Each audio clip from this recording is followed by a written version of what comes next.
अमन के साथ जो कुछ हुआ, जो आपने देखा ही है, मैं चैनल पर चला चुका हूँ। बाकी उनसे मिलने चंद्रशेखर सर आए हुए हैं, इधर गगन भैया बैठे हुए हैं। आखिरकार इन लोग क्या सोच रहे हैं, जिस प्रकार से इनको मारा गया ब्राह्मी से उठाकर छात्रावास से ले जाकर सैदपुर छात्रावास में। आपने देखा कि किस प्रकार से मारा गया, वीडियो चला हुआ है। बाकी सर से बात करें, कैसे देख रहे हैं? ये 100% प्रशासनिक विफलता है, सरकार की माने विफलता है।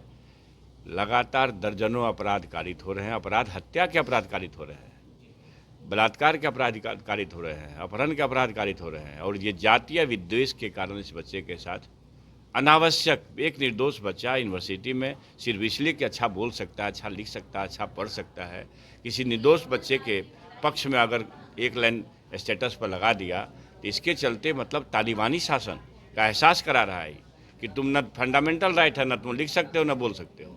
इस शासन को संचालित कर रहे हैं सुशासन बाबू। ये मंगल राज है कि महाजंगल राज है, ये आप तो राज्य की जनता पर छोड़ता हूँ। लेकिन इस तरह के कोई भी अपराध हुए और अभी तक अपराधी ना पकड़ाता हो, ये समझिए कि ब्रॉड डे लाइट में अपराध किया, ले गया, गोली भी इसके ऊपर चलाया, बाल बाल बच गया। लेकिन तब तत्क्षण समझिए, अगर ये एस्केप नहीं कर पाता, किसी ढंग से नहीं आता तो ये बच नहीं पाता। तो इस ढंग के अपराध, और आश्चर्य है कि पूरे विश्वविद्यालय में इस तरह के आपराधिक घटनाओं का बोलबाला है सुशासन बाबू के राज में। अगर हर हॉस्टल बंद है, जितने छात्रावास बंद हैं, तो सैदपुर छात्रावास क्यों खुला हुआ है? ये प्रशासन के लोगों से आपके माध्यम से पूछना चाहता हूं कि संपूर्ण विश्वविद्यालय जब का छात्रावास जब बंद है, बच्चियों का तो चल रहा है, बच्चों का बंद है, तो भाई सैदपुर भी सुरखाब के पंख लगा के नहीं है, उसको भी खाली करो और जो अपराधी है उसके विरुद्ध कठोर कार्रवाई करो। सर, बैकवर्ड समाज पर हमेशा ऐसा होता रहता है, उत्तर प्रदेश से लेकर बिहार तक पूरे देश में होता रहता है। आखिरकार कब तक बैकवर्ड समाज पे ऐसा हमला होता रहेगा, सताया जाएगा? ये जान लीजिए, ये नफरती सामंती विचारों के लोग हैं, ये नफरती सामंती मनुवाद के विचार के लोग हैं, जो कभी शंभुक का वध करवाए, कभी एकलव्य का अंगूठा कटवाए, कभी महात्मा फूले पेरियार अंबेडकर साहब को अपमानित किए, गाली सुननी पड़ी, शहीद जगदेव बाबू का कत्ल किए। यही शक्ति, यही विचार एक तरह से 100% निर्दोष, इसलिए कि वह गरीबों की जुबान आवाज़ थे, लालू प्रसाद जी, उनको जेल में सरा रहे हैं। इन शक्तियों से संघर्ष है हजारों साल से। आपके माध्यम से संपूर्ण समाज को कहना चाहता हूँ, खास करके ओबीसी, दलित को और प्रगतिशील लोगों को, कि साहब आप समझिए कि संघर्ष कहाँ है। जो नफरती शक्तियाँ, सांप्रदायिक शक्ति 10 बरस में फन फैलाई है, देश के एक एक चीज़ को बेच रहा है, वो नफरत ही बांटेगा, उससे देश के कल्याण की आशा नहीं की जा सकती। अभी तक अपराधी दम शेर की तरह खुला घूम रहे हैं, प्रशासन क्या कर रही है? यही ना कह रहे हैं कि एक बच्चे को निर्दोष मारा गया और अभी तक अपराधियों के विरुद्ध कोई कठोर कार्रवाई, छोड़िए कोई कार्रवाई ना हो पाई हो और सिर्फ खानापूर्ति हो रहा हो। ये विश्वविद्यालय प्रशासन और लोकल पुलिस प्रशासन सब पर आरोप है।